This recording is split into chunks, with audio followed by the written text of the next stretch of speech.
என்னையே அவன் தேடிட்டே இருக்கான். அவன்கிட்ட இருந்து நான் தப்பிக்கணும். அவனை விடக்கூடாது. அவனை கன்ஃபியூஸ் பண்ணிக்கிட்டே இருக்கணும். ஐயோ, டேய் வராதடா. டேய் அண்ணா, அண்ணா,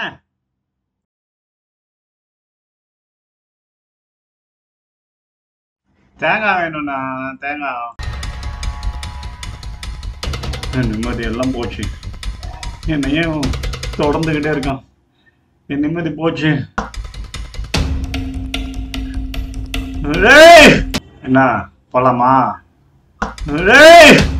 என் மனசு இப்படி குழப்பும் போது இப்படிதாங்க என்ன அறியாம யாரையோ அடிச்சுக்கிட்டே இருக்கு, சத்தம் போட்டுக்கிட்டே இருக்கு.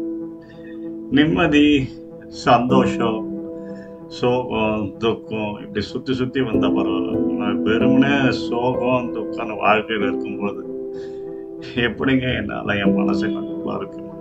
என் மனசாட்சி எனக்கு எதிராக வேலை செய்யுது. அட என்னங்க வாழ்க்கை? அப்படி யோசி யோசி யோசி குழப்பமா இருக்கிற நேரத்துல நான் என்னங்க பண்ண முடியும்?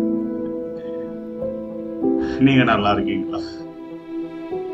என் மனசாட்சியை கொல்றதுதான் எனக்கு இருக்கிற ஒரே வழிங்க. கொல்லணும் இல்லையா? கண்டிப்பா கொல்லணும் இல்லையா? அந்த நிம்மதி எனக்கு வேணும் இல்லையா? கிடைக்குமா? நீங்களே சொல்லுங்க.